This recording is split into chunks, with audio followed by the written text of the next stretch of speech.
Hai semuanya, salam sejahtera buat kita semua. Perkenalkan, nama saya Hengki Tobermanjandoto. Saya Prodi S1 Kesehatan Masyarakat Stikes Immanuel Bandung. Dalam kesempatan ini, saya akan menjelaskan tugas kewirausahaan saya. Yang pertama, kita akan ditanyakan apa hobi, bakat, dan passion kita. Di hobi, saya memiliki hobi berenang, main game, bermain musik, berolahraga, mendengarkan musik, dan traveling. Dari keenam hobi tersebut, kita akan menemukan apa bakat kita. Dan bakat yang saya miliki itu ada di main game dan traveling.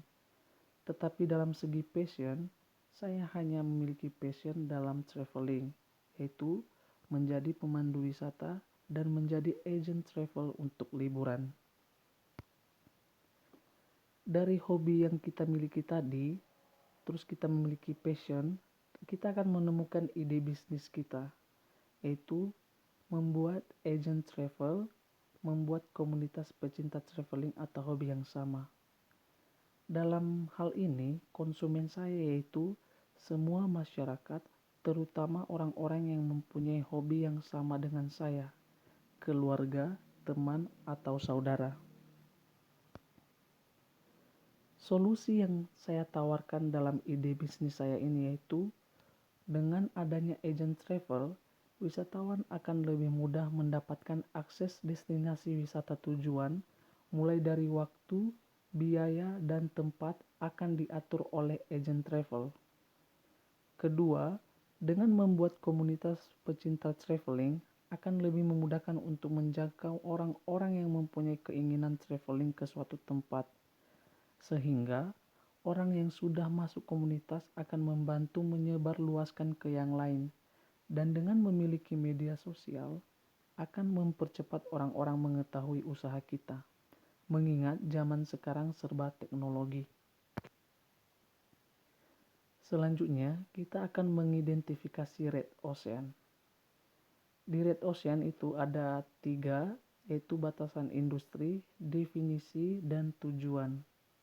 Di batasan industri saya ada 1 yaitu tiket, berinvestasi pada pelayanan yang cepat dalam pemesanan tiket, biaya, waktu, dan tempat melalui agent travel. Tujuannya membuat waktu konsumen produktif dan tidak bingung dalam pemesanan tiket sehingga memiliki keyakinan perjalanannya akan teratur dan nyaman. Yang kedua, sistem informasi. Berinvestasi pada pelayanan sistem informasi yang cepat, mudah, dan baru. Tujuannya, konsumen akan lebih cepat dan mudah dalam mengakses informasi mengenai berbagai pelayanan yang ada. Yang ketiga, kantor atau tempat. Berinvestasi pada tempat untuk pelayanan konsumen secara langsung. Tujuannya, konsumen akan lebih memilih travel yang mempunyai tempat atau kantor yang bisa membuat mereka lebih percaya dengan travel tersebut. Dan yang terakhir yaitu tour guide. Definisinya itu pengadaan jumlah orang yang akan menjadi pemandu wisata. Tujuannya, konsumen merasa nyaman dan aman dengan pemandu yang menguasai suatu destinasi yang dikunjungi, ramah dan jelas identitasnya. Selanjutnya, kita akan mengidentifikasi pesaing. Dalam mengidentifikasi pesaing, kita akan mengelompokkan kelompok atas dan kelompok bawah. Sebelumnya, pasti ide bisnis ini sudah dimiliki beberapa orang. Jadi, dari bisnis yang sudah ada, kita mengelompokkan kelompok atas dan kelompok bawah. Maksud dari kelompok atas yaitu memiliki fasilitas pelayanan yang lengkap. Kalau misalnya kelompok bawah, sebaliknya. Teman-teman bisa melihat di layar siapa saja kelompok atas dan kelompok bawah. Selanjutnya kita akan membuat kanvas strategi. Nah, di kanvas strategi ini yang kurva warna merah itu kurva kelompok atas. Kalau misalnya warna biru kurva kelompok bawah. Kalau kurva kelompok atas dalam segi sistem informasi tiket, kantor, dan guide-nya itu memiliki keunggulan yang bagus, yaitu dengan kurvanya itu selalu menunjuk ke atas. Kalau kurva kelompok bawah, kalau misalnya sistem informasi kurang lengkap, tetapi di tiket mungkin hampir sama dengan kurva kelompok atas. Kalau kantor, fasilitasnya mungkin tidak selengkap di kurva kelompok atas. Tapi kalau misalnya guide, sama-sama memiliki keunggulan yang sama. Selanjutnya, rekonstruksi dengan menggunakan 6 jalan.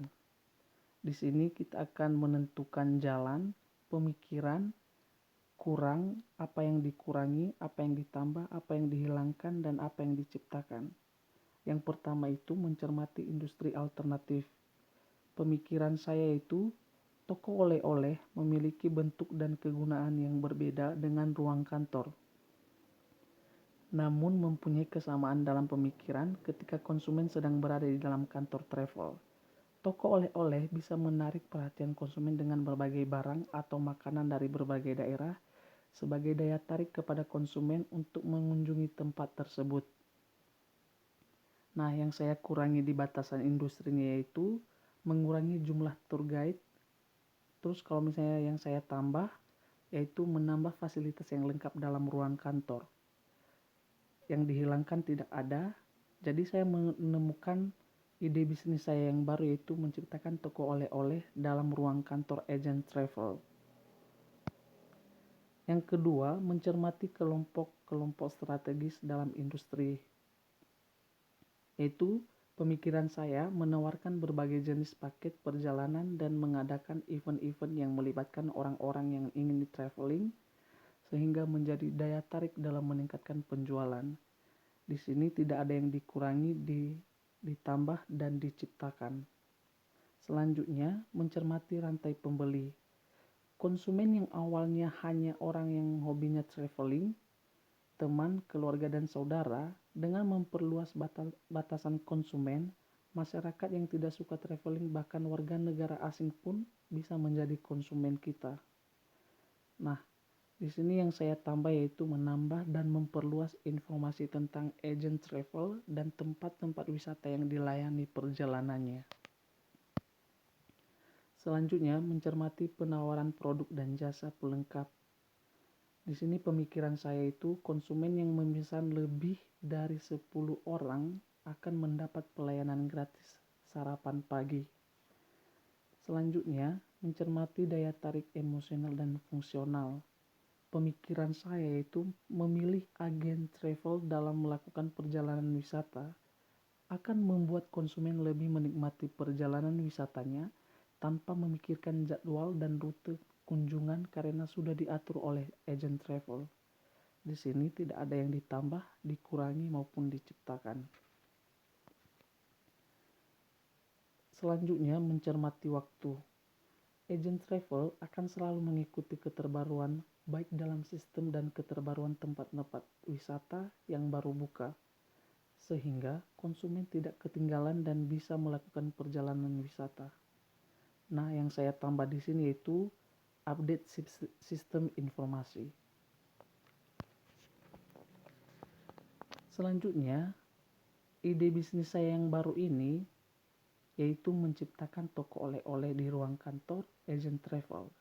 Ide bisnis ini akan menjadi daya tarik bagi konsumen untuk mengunjungi tempat wisata yang lain setelah dia melihat barang atau makanan yang ada, dan bisa juga untuk memuaskan keinginan konsumen jika tidak sempat atau lupa membeli oleh-oleh dari tempat yang sebelumnya yang ia kunjungi. Ide bisnis ini targetnya bukan hanya untuk orang yang ingin melakukan perjalanan wisata saja, tetapi juga bisa dibeli oleh orang-orang yang memang tidak ada uang untuk berlibur. Di sini saya akan menjelaskan bagaimana cara menurunkan biaya, yaitu saya menurunkan biaya dengan memperhatikan permintaan konsumen. Jika memang konsumen cenderung mencari agen travel yang biaya yang lebih rendah, maka kita bisa memberi potongan harga. Tetapi kita jangan memberikan secara langsung. Sebelumnya kita bisa bekerja sama dengan perusahaan-perusahaan yang berhubungan dengan bisnis kita, memberi pelayanan yang berbeda seperti memberi voucher jika konsumen sudah lama berlangganan, meningkatkan kualitas produk yang ditawarkan. Dan selanjutnya, cara menaikkan value. Cara menaikkan value pada pelanggan berarti kualitas produk yang kita tawarkan harus baik dan berkualitas, memberi pelayanan yang baik, dan memberi bonus menarik bagi pelanggan. Dan yang terakhir yaitu kurva Blue Ocean. Di sini, di kurva Blue Ocean ini ada tadi kurva kelompok atas dan kurva kelompok bawah dibandingkan dengan ide bisnis yang kita miliki. Di sini, dari ide bisnis saya yang miliki yaitu dalam segi sistem informasinya memiliki keunggulan yang bagus. Kalau misalnya tiket itu nggak ditambah dan nggak dikurangi juga, jadi netral. Tapi kalau misalnya kantor harus dilengkapi fasilitasnya lagi, jadi ditambah fasilitasnya. Tapi kalau misalnya guide harus dikurangi karena memang tidak membutuhkan tour guide yang sangat banyak, sehingga mendukung ide bisnis saya yang baru, yaitu membuat toko oleh-oleh sehingga kemajuannya lebih cepat. Jadi demikian penjelasan saya mengenai ide bisnis saya ini. Terima kasih atas perhatiannya. Salam sejahtera buat kita semua. Shalom.